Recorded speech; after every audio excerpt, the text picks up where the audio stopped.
All right, welcome to The Explainer. Today, we've got a story for you that asks a really simple question. What happens when a community steps in, right when hope seems to have run out? It's a powerful look at unexpected kindness and, how a single afternoon can completely change someone's entire outlook on the world. So let's dive right in. We're following the story of a farmer out in Oregon who was staring down what felt like an absolutely impossible challenge, as his entire livelihood was, well, literally rotting away on the trees. So let's set the scene. We start with a farmer, a guy named Mr. Strand.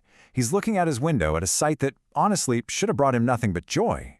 His entire orchard, we're talking 5 full acres, was just bursting with ripe apples. It's the picture-perfect end to a long season of hard work and care. But here's the twist. Instead of feeling proud or happy, looking at this beautiful harvest just filled him with this deep, heavy sense of dread. So why?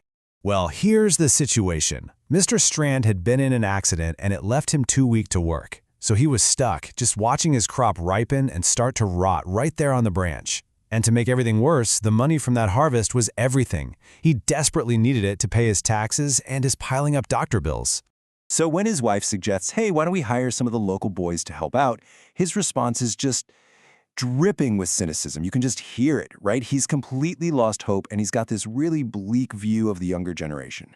And then, just as things seem like they couldn't get any worse, something totally out of the blue happens. A big, yellow school bus pulls up right outside their house. Mrs. Strand is watching from the window and she's alarmed. A whole crowd of boys just pours out of that bus. They grab the fruit ladders from the shed and they swarm into the orchard. Mr. Strand sees this from his own window, and his mind just instantly leaps to the worst possible conclusion. That's it. They're thieves, they're here to steal his apples and take advantage of him when he's down. But his wife, she's a little calmer. She's looking closer, and she spots a familiar face in the crowd. It's their next-door neighbor, a kid named Gary. And that little detail, well, that's the first clue that maybe, just maybe, there's more to this story. Okay, so Mrs. Strand decides she's got to go out there and figure out what is really going on. And the truth she discovers is the absolute, complete opposite of what her husband was fearing. And this is where the whole story just flips on its head. Gary explains that they are not thieves at all. They're members of the Future Farmers of America Club. They'd heard Mr. Strand couldn't pick his apples, so they came to do it for him. The very event he saw as a disaster was actually help arriving. You can just imagine it, right? Mrs. Strand is completely overwhelmed with emotion. She's so moved by this incredible gesture from these kids that she immediately asks for all their names so she can properly thank every single one of them. So the boys get right to work, and wow, are they fast. They're incredibly efficient. But here's the thing. Their mission of kindness, it doesn't just stop with picking the fruit.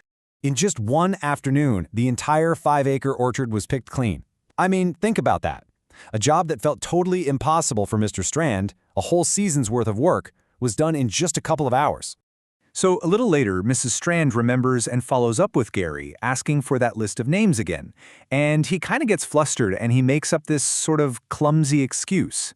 And in that moment, it just clicks for her. She understands. It was never about getting credit or getting a pat on the back. This was a purely selfless act. They did it simply because it was the right thing to do. And the impact of what they did went so much further than just saving the harvest. The boys' kindness didn't just solve a financial problem, it completely changed Mr. Strand's whole perspective. Talk about seeing a project through. They didn't just pick the apples and then leave. They sold every single one and made sure the family got the full benefit of their own harvest. And the money they raised? It was more than enough.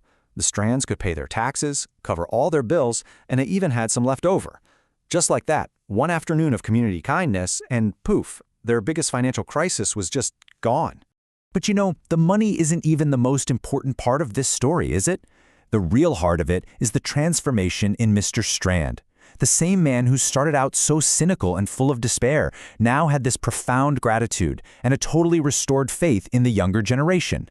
It's just such a powerful reminder that help and hope can show up from the most surprising places, and it kind of leaves you with a question to mull over. Who are the unexpected helpers in our own communities? And maybe more importantly, when can we be that person for someone else?